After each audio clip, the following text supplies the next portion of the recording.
Yo, what is going on everybody? So today I'm going to be showing you guys how to solo Infernal Walker with Hailey's Zenith, showing you the build and how you're going to go about this. Before I get into this video, this build was founded by Harold and TFD. Shout out Harold and TFD. I will have his video in the description down below. With that being said, let's get right into the video. So I do want to kind of explain how you are going to do this and how this method is going to work before I get into the build. So when you start into the mission, you are going to be presented a arena. You're pretty much going to want to walk to the left side or the right side of the stairs. You're going to wait until you hear the sound cue for the boss to spawn. That's when you're going to want to activate your third ability. Once you activate your third ability, you're just going to activate Zenith, and you're going to try to pre-aim at the boss's right hand or left hand shoulder. This is going to be his weak spot you're going to want to target. You want to aim for weak spots for this boss. It is very important. You're going to get the most amount of damage, and with this build there's actually a little strat on why you want to hit the weak spots. If you do actually hit every single weak point, the boss will go down. When the boss is down, you can activate your second ability,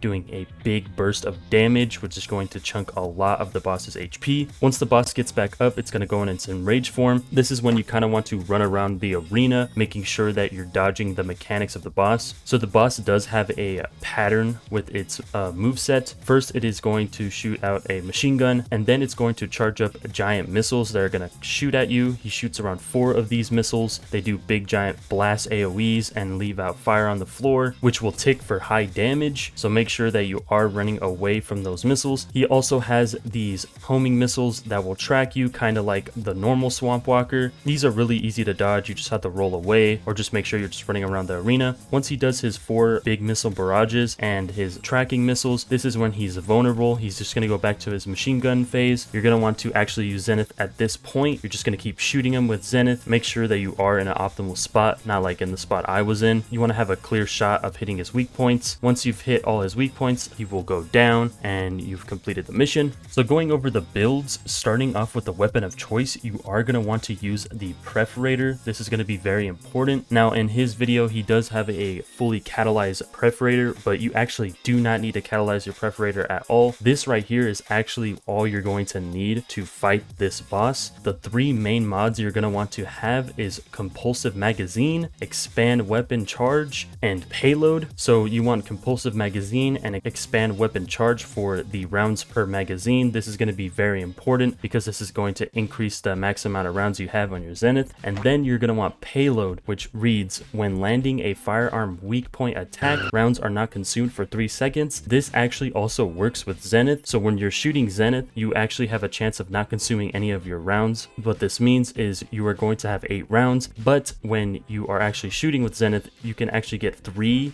to 2 free rounds, so you can get upwards to 10 to 11 shots. This is going to be really good to allow you to put the boss in the down state. For the external components, we are obviously going to use the Slayer set for the 26% skill power, and then for the Reactor, I highly recommend running a Colossus damage with critical hit damage. This is going to be the best 2 stats you're going to want to run for this fight. And then going over Hailey's build, this is the build that you're going to want to run. Pretty much we're going to be running all the 4 crit hit mods: emergency measures, front lines, skill insight, and skill concentration. These all are going to be increasing your skill critical hit rate and skill critical hit damage. We are also going to be running a dangerous ambush, so when the boss is down on the floor, you're going to be doing an increase of 49% skill power. And then we are also going to want to run nimble fingers and MP conversion for the skill cooldown so that you can have your Zenith back up. And then we're going to be running increased HP for the survivability, and then we're going to be running focus on singular and focus on chill for the skill cooldown, and then for the skill power. For the Inversion Reinforcement perks, I am going to be running the biodensity augmentation, selective neurostimulation, and arc boost. So with arc boost, you're going to be getting an additional skill cooldown by 15% when hitting an enemy with a skill 5 times or more. You're going to definitely be doing this on the boss.